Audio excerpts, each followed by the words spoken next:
प्यारे बच्चों, स्वागत है आपका मित्तल आदर्श उच्च माध्यमिक विद्यालय गंगापुर सिटी की ऑनलाइन क्लास में। देखिए, पहले तो आपको ये पूरी वीडियो देखनी है। गणित की बात करेंगे आज। कक्षा 6, 7 और 8 तीनों क्लासों के लिए एक कॉमन वीडियो है जो सभी के लिए इम्पोर्टेंट है। ठीक है, तो सर्दी में वीडियो को रजाई में कंबल में बैठे बैठे देखते रहें और समझते रहें। देखिए, बात करते हैं बेटा गणित के बारे में। तो एक कॉमन टॉपिक है आपका, ठीक है, त्रिभुज की बात करते हैं अब। ठीक है, त्रिभुज के गुणधर्मों की बात करते हैं हम। तो त्रिभुज के जो गुणधर्म है बच्चों, सबसे पहले बात करते हैं त्रिभुज की परिभाषा की। सबसे पहले बात करते हैं किसकी बच्चों? त्रिभुज की परिभाषा की बात करते हैं। ठीक है, तो व्हाट इज ट्रायंगल? त्रिभुज क्या होता है बच्चों? तो तीन भुजाओं से घिरी हुई बंद आकृति को, तीन भुजाओं से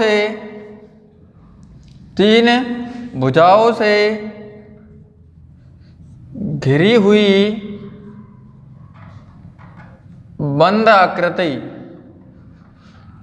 तीन भुजाओं से घिरी हुई बंद आकृति को क्या कहते हैं बच्चों? त्रिभुज कहते हैं। ठीक है, देखो कक्षा 6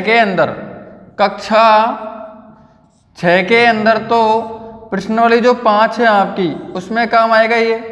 ठीक है, कक्षा 7 के अंदर प्रश्नावली 6 है और मोस्टली 6.4 जो है उसके अंदर आपको बहुत ज़्यादा ये काम आएगा। ठीक है, और कुछ 8वीं क्लास के अंदर भी इसके बारे में दिया गया है।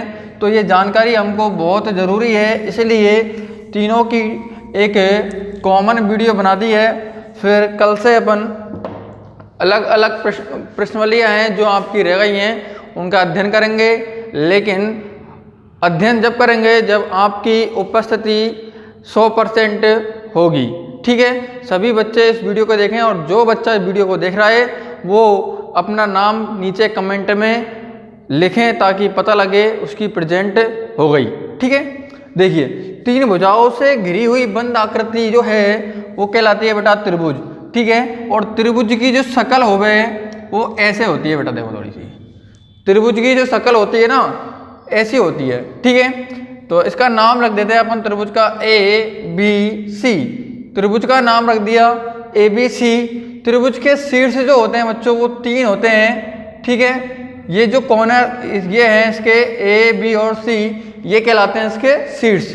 और त्रिभुज के अंदर कोण भी कितने होते हैं बच्चों? 3 होते हैं। ठीक है, 3 शीर्ष हैं और 3 ही क्या है इसके कोण। और भुजा की बात करते हैं तो भुजा भी कितनी है इसकी? 3 कोण हो गए, 3 शीर्ष हो गए, 3 भुजा हो गई। ठीक है, सभी क्या है? समान। ठीक है, चलो आगे बात करते हैं बच्चों कि त्रिभुज के प्रकारों के बारे में। एक बात और समझ लो कि त्रिभुज के जो तीनों कोण हैं, त्रिभुज के तीनों कोणों का योग जो है बच्चों वो है बेटा 180 डिग्री। त्रिभुज के तीनों कोणों का योग 180 डिग्री होता है, 180 डिग्री होता है, चाहे वो कैसा ही त्रिभुज हो। चलो अब त्रिभुज के प्रकारों की बात करते हैं। तो कक्षा 7 के अंदर 6.4 में दी हुई है पाइथागोरस प्रमेय। ठीक है, कक्षा 8 में भी है और 6ठी क्लास के अंदर भी एक पाइथागोरस त्रिक के बारे में बताया गया है जो अपन यहाँ से उसको हल करेंगे। देखिए, त्रिभुज के जो प्रकार की बात करते हैं, त्रिभुज बेटा मोस्टली 2 प्रकार का होता है। कैसे होता है? 2 प्रकार का। देखिए, एक तो होता है बेटा भुजाओं के आधार पर त्रिभुज के प्रकार, भुजाओं के आधार पर। ठीक है, और एक होता है बेटा कोणों के आधार पर, कोणों के आधार पर। ठीक है, त्रिभुज 2 प्रकार का होता है, एक तो भुजाओं के आधार पर और एक होता है कोणों के आधार पर। भुजाओं के आधार पर 3 प्रकार का होता है बेटा। एक तो होता है समबाहु त्रिभुज, एक तो होता है समबाहु त्रिभुज, दूसरा होता है बेटा विषमबाहु त्रिभुज,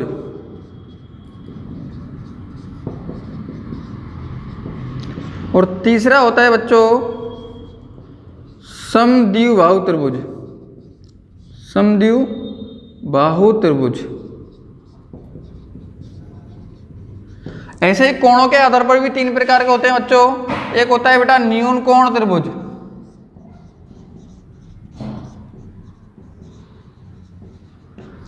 एक होता है बेटा समकोण त्रिभुज,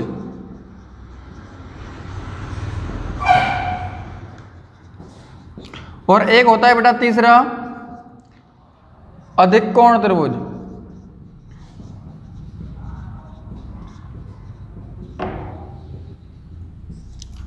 ठीक है, ये त्रिभुज के क्या हो गए प्रकार हो गए, 2 प्रकार हो गए। एक तो है आपका भुजाओं के आधार पर और एक है बेटा कोणों के आधार पर।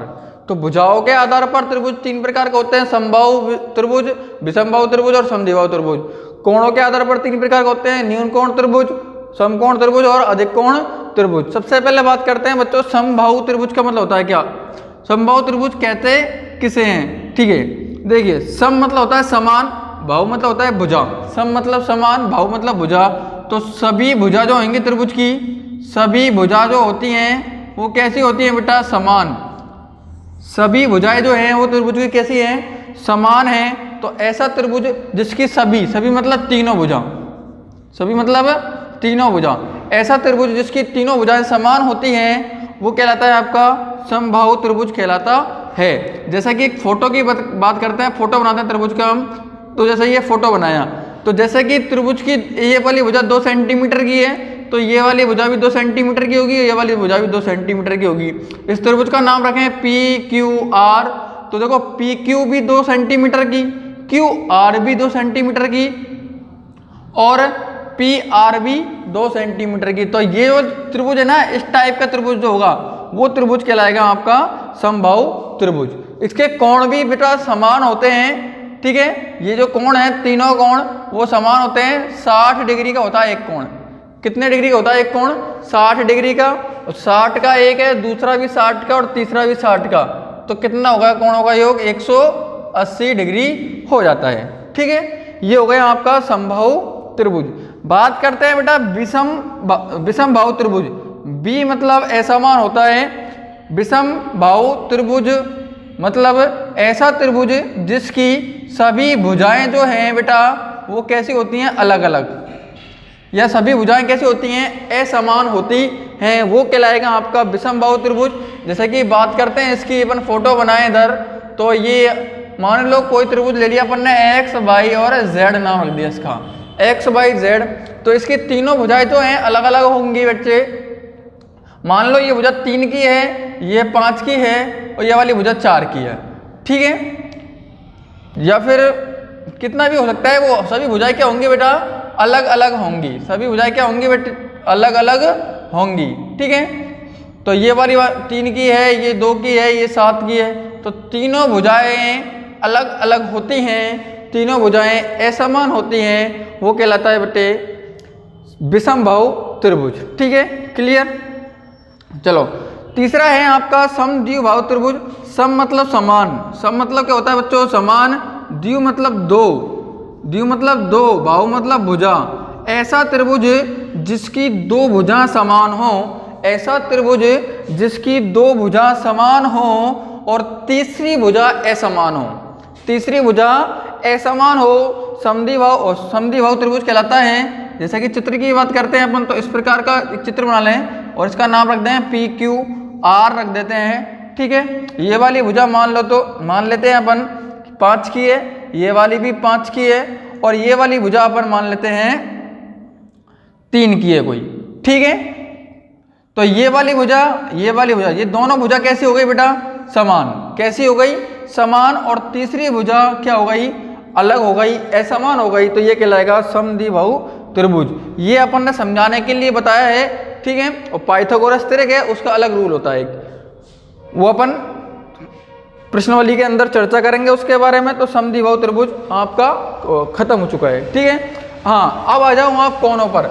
आपको क्या करना है बेटा, प्रत्येक त्रिभुज की परिभाषा लिखनी है, ठीक है। और ये पूरा लिखना है आपको, ये फॉर्मेट, इसका स्क्रीनशॉट ले लेना या इसको वीडियो को रोक करके इसको लिखना है, इसको लिखना है और फिर तीनों की अलग अलग परिभाषाएं आपको नोट करनी है। चलो इधर करते हैं बात अपन न्यून कोण त्रिभुज के बारे में। न्यून कोण, सबसे पहले कोण के बारे में पता होना चाहिए हमको, तभी हम न्यून कोण त्रिभुज के बारे में हमको पता होगा। तो न्यून कोण किसे कहते हैं? कोण त्रिभुज के बारे में बात कर रहे थे। तो न्यून कोण त्रिभुज क्या होता है बेटा? ऐसा त्रिभुज जिसके कोण जो है बेटा वो क्या होंगे? 90 डिग्री से कम होंगे। 90 डिग्री से क्या होंगे बेटा? कम होता है। ऐसा त्रिभुज जिसका कोण 90 डिग्री से क्या होता है? कम होता है, वो कहलाता है आपका न्यून कोण त्रिभुज।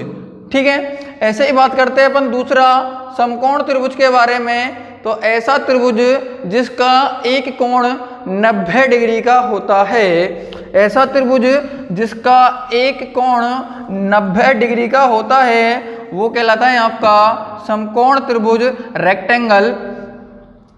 ठीक है, देखिए जैसे कि बनाए एक फोटो अपन, तो इस प्रकार से कोई त्रिभुज है ABC, ए बी और सी। तो एक कोण जो है बेटा वो होगा उसका कितने डिग्री का? 90 डिग्री का। कितने डिग्री का होगा बेटा? ये 90 डिग्री का होगा। ठीक है, ये कहलाता है आपका समकोण त्रिभुज। और कक्षा 7 के अंदर प्रश्नावली 6.4 जो दी हुई है, 6.3 तक तो हमने पढ़ ली थी, 6.4 जो दी हुई है उसमें पाइथागोरस त्रिक या पाइथागोरस प्रमेय है एक, उसके बारे में थोड़ा जिक्र किया गया है वहाँ। तो पाइथागोरस प्रमेय जो है केवल और केवल समकोण त्रिभुज के लिए काम आती है। ठीक है, तो यहाँ से अपन को और डिटेल में आगे पढ़ेंगे अभी। तो थोड़ा सा और जान लेते हैं। अधिक कोण त्रिभुज ऐसा त्रिभुज जिसका एक कोण अधिक कोण हो, जिसका एक कोण क्या हो बेटा? अधिक कोण हो, वो कहलाएगा आपका अधिक कोण त्रिभुज कहलाएगा। ठीक है, जैसे कि ये वाला कोण की बात करें, मान लो ये वाला कोण कितने डिग्री का है? 100 डिग्री का। अधिक कोण ऐसा कोण जो 90 से तो अधिक है और 180 से क्या होता है? कम। क्या होता है? 180 से कम। तो वो कहलाएगा आपका अधिक कोण त्रिभुज कहलाएगा। ऐसा त्रिभुज जिसका एक कोण 90 डिग्री से अधिक हो, 90 से कम हो, जैसे कि 100 की बात करते हैं, तो इसका ये वाला त्रिभुज है हमारा, ये कहलाएगा अधिक कोण त्रिभुज। चलो इसमें थोड़ा सा और पढ़ते हैं आगे अपन, जो कि आपके आगामी क्लासेस हैं, कक्षाएं हैं, उनमें बहुत ज़्यादा इम्पोर्टेंट है। ठीक है, देखिए समकोण त्रिभुज के बारे में बात करते हैं। समकोण त्रिभुज,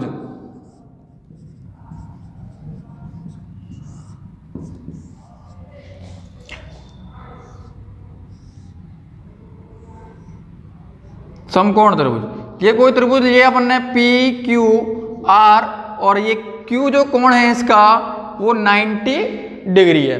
देखिए आपको क्या करना है, इसके अंदर एक पाइथागोरस प्रमेय चलती है बच्चों, जो छोटी क्लास के हिसाब से अपन इसको पढ़ लेते हैं। 90 के सामने वाली भुजा, 90 के सामने वाली भुजा जहां पर 90 डिग्री का कोण बन रहा है, उसके सामने वाला जो घर है, उसके सामने वाली जो भुजा है वो कहलाती है कर्ण।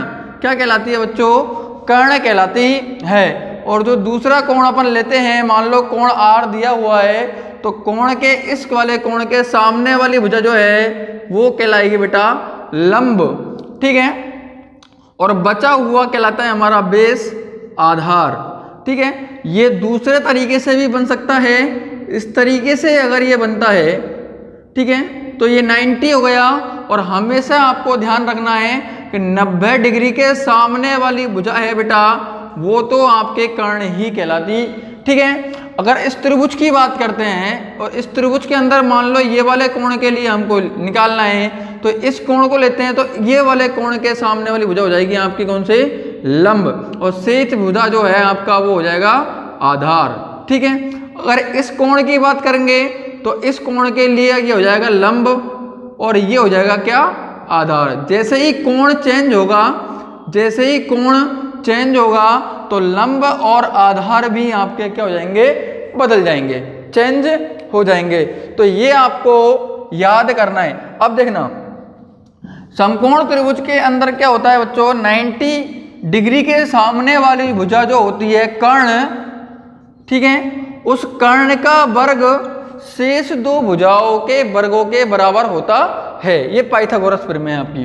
ठीक है, कि 90 के सामने वाली भुजा जो है कर्ण, उस का वर्ग, उसका वर्ग शेष दो भुजाओं के वर्गों के योग के बराबर होता है। शेष भुजा कौन सी है? एक तो ये वाली और एक ये वाली, ठीक है। तो भुजा का वर्ग कर दिया, शेष भुजा का वर्ग मतलब लंब का वर्ग कर दिया, लंब स्क्वायर हो गया, ठीक है। एक भुजा बच रही है हमारे पास में आधार वाली, तो आधार का वर्ग कर दिया हमारे, तो आधार का स्क्वायर हो गया। तो कर्ण स्क्वायर बराबर लंब स्क्वायर प्लस आधार स्क्वायर। तो इससे हम कोई सी भी लाइन निकाल सकते हैं, कोई सी भी भुजा हम निकाल सकते हैं, ठीक है। देखिए आगे बात करते हैं बेटे कर्ण। अब इसमें कर्ण का नाम क्या है बेटा? कर्ण है इसमें पी आर। इस त्रिभुज में कर्ण जो है वो है पी आर। तो पी आर का स्क्वायर। लंब की बात करते हैं तो लंब है अपने पास में क्या? P Q. तो पी क्यू का स्क्वायर प्लस आधार है हमारे पास में क्यू आर, तो क्यू आर का स्क्वायर। इस प्रकार से हम पाइथागोरस प्रमेय के बारे में अध्ययन कर सकते हैं, ठीक है। अब अलग अलग कक्षाओं में अलग अलग इनके क्वेश्चंस दिए हुए हैं, वो क्वेश्चंस अपन कल से अलग अलग क्लासों के लिए करेंगे और अलग अलग आपको वीडियो मिल जाएंगी। तो ये वीडियो है कक्षा 6, 7 और 8 के सभी बच्चों को देखनी है, और देखने के बाद में अगर आपके कोई डाउट है तो वो बताएं, और समझ में आ जाए तो फीडबैक में अपना कमेंट में अपना नाम बताएं, और समझ में आ जाए तो बताएं। वीडियो आपको पूरी देखनी है। Thank you.